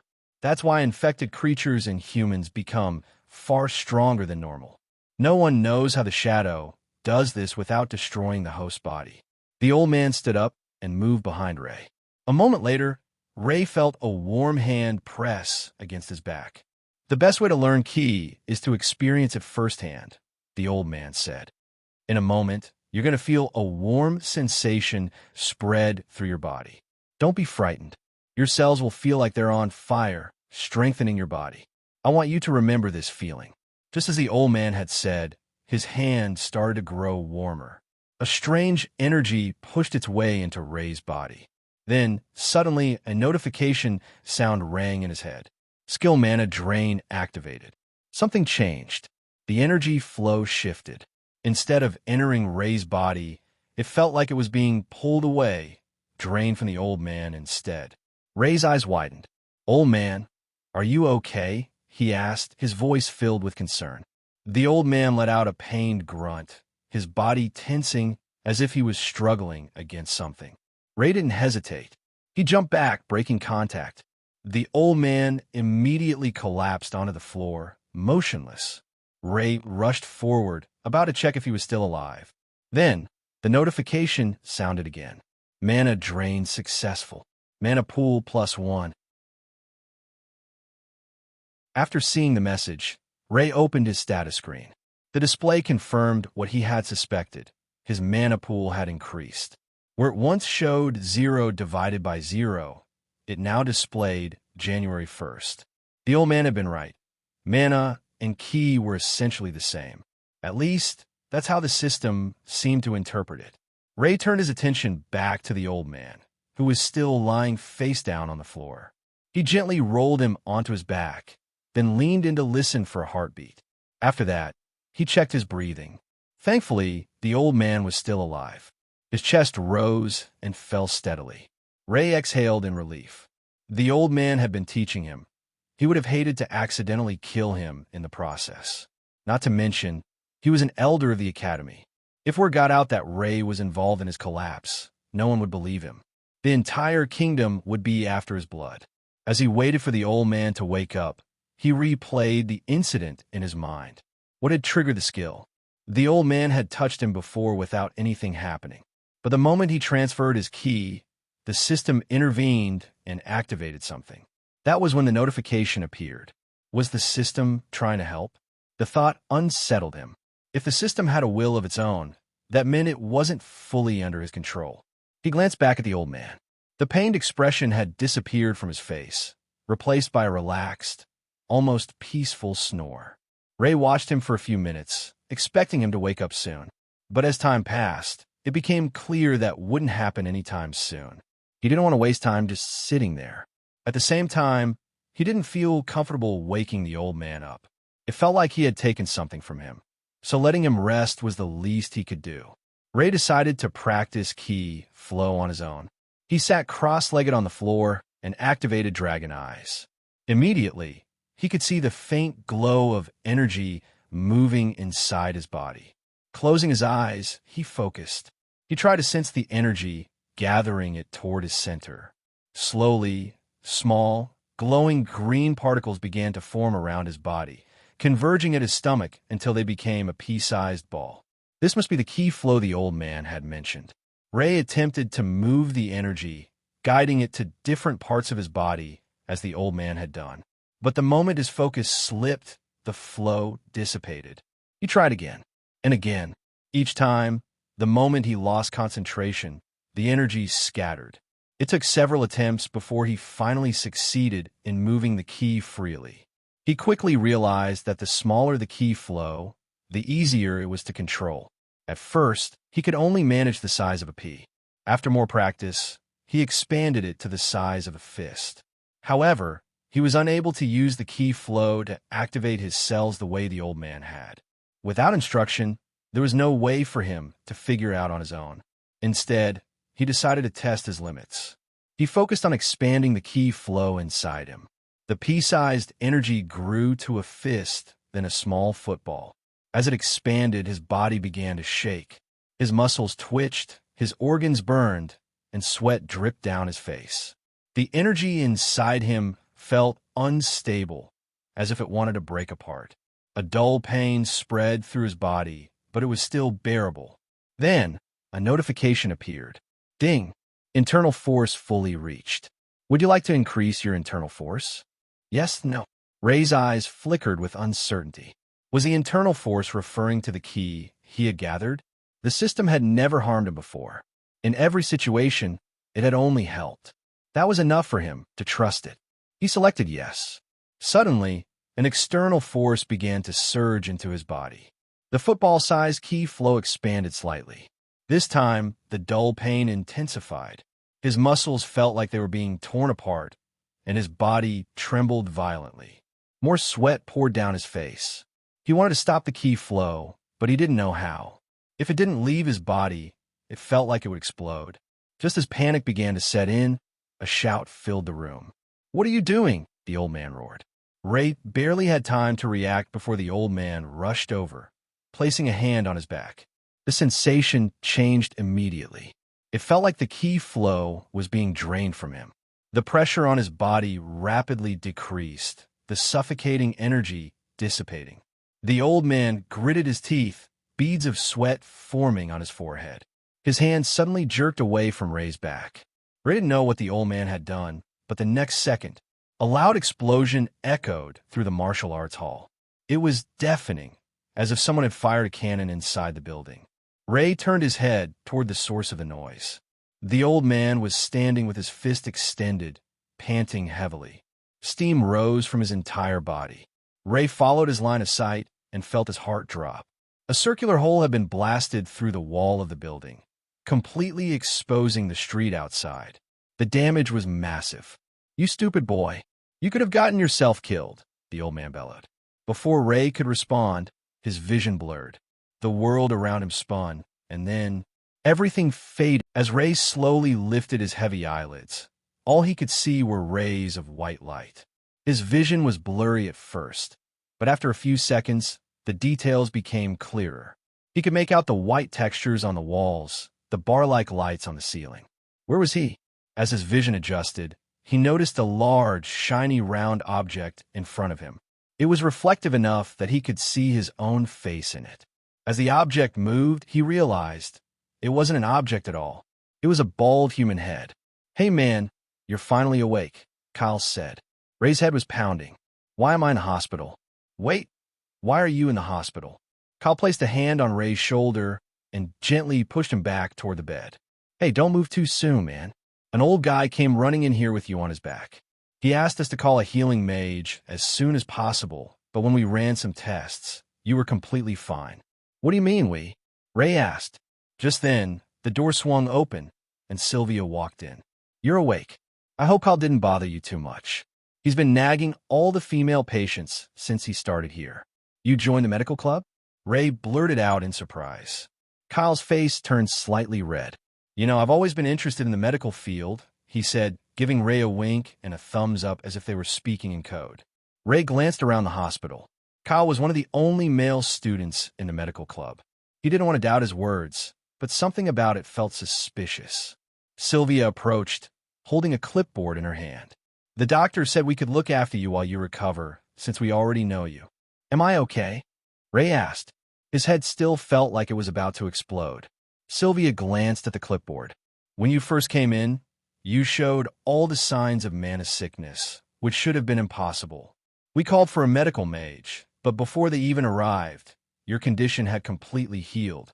We ran a second test, and everything was normal. Most likely, it was just a false reading. You just need to rest for a few hours, and then you're free to go." After resting for a few hours, Ray was discharged from the hospital. When he returned to his room, the others were discussing their experiences at their clubs. It seemed that the first day was all about learning the basics of ki. Kyle and Sylvia had learned how to use ki to activate cells in a person's body, allowing them to self-heal. Martha had been taught how to infuse ki into her arrows, while Gary learned how to apply it to his sword. No one had actually practiced using ki yet. They had only been introduced to the theory. After hearing Ray's story about landing in the hospital, the others weren't in a hurry to experiment with it. The next day, Ray went to the martial arts club. This time, the old man was already waiting for him at the front gate. Without warning, he grabbed Ray and pulled him inside. "You could have died, you silly boy," the old man shouted. What followed was a long-winded lecture. The old man nagged and complained until Ray's ears felt like they were bleeding. The only upside was that the incident seemed to make the old man forget about what had happened to him just before. Ray had spent time thinking about what to say if asked about it, but luckily, he didn't have to. When the old man finally finished, they both sat down on the floor. "I don't want to praise you for what you did," the old man said, "but it's actually incredible that you managed to gather that much ki on your first attempt. However, you must learn the limits of your body. If I hadn't been there, you might have never been able to use ki again, or worse."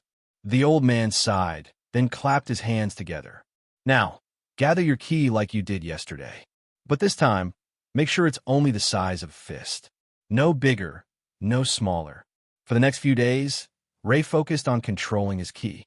He practiced simple exercises, adjusting its size and moving around his body. On the 5th day, he finally succeeded in activating his cells using ki.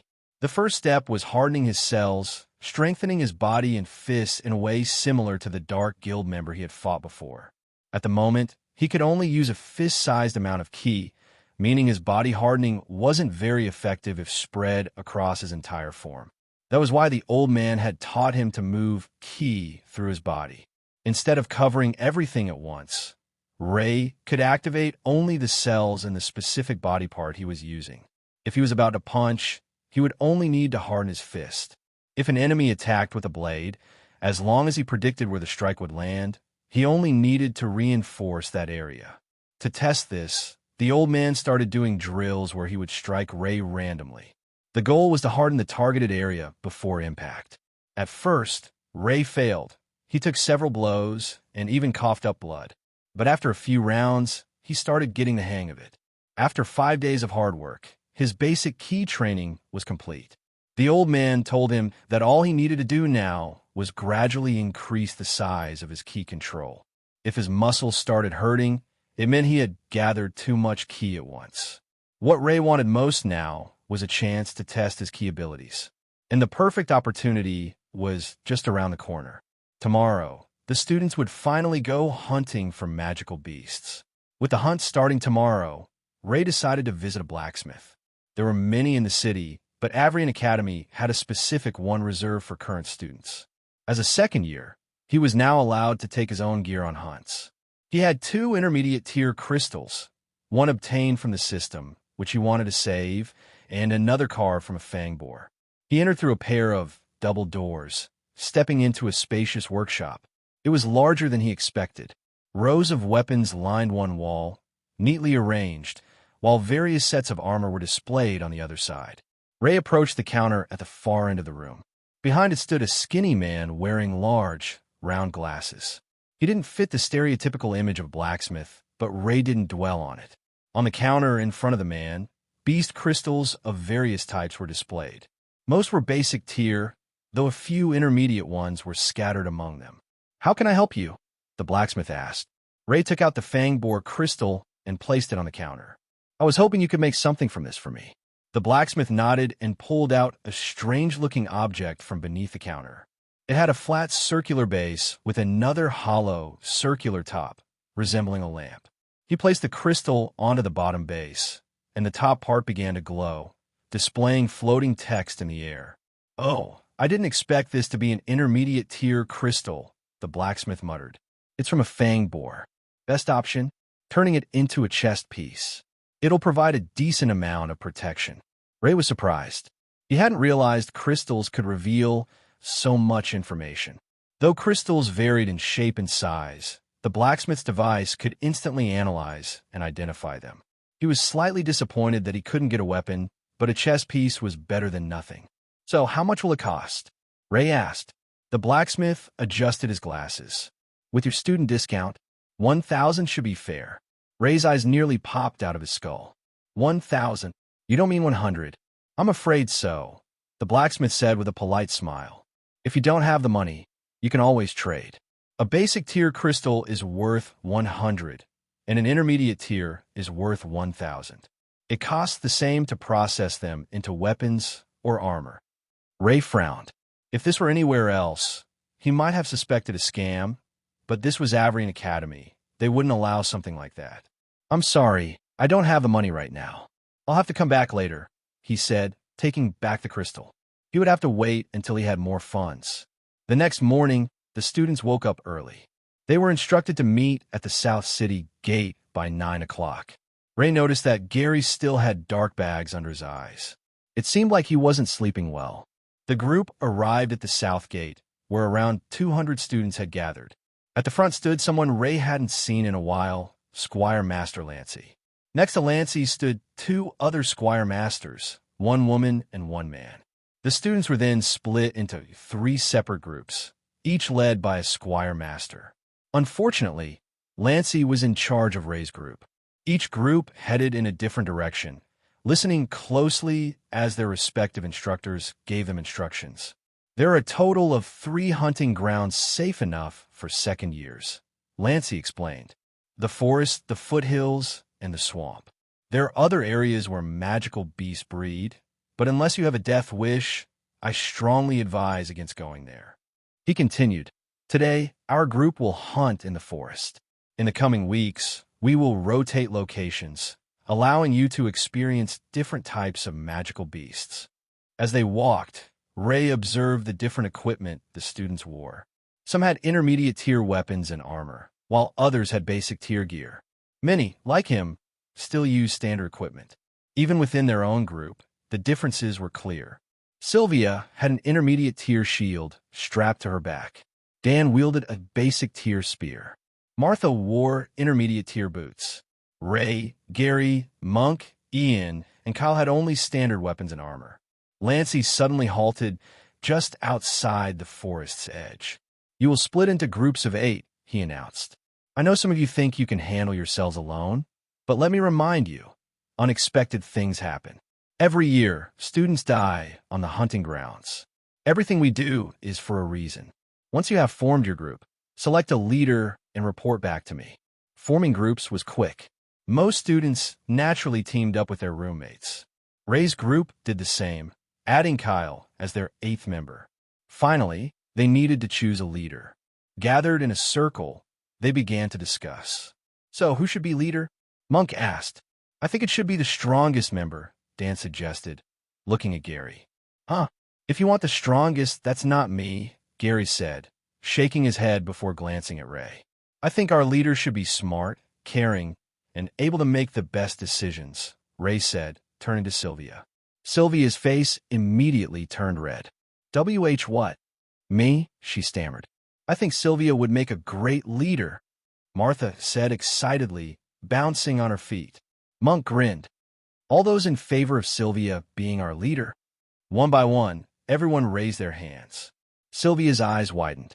Wait, are you guys serious? It's settled then, Monk said with a smile. Sylvia took a deep breath before slapping her cheeks lightly. All right, I promise I'll do my best, guys, she said. With their leader chosen, it was finally time to begin the hunt.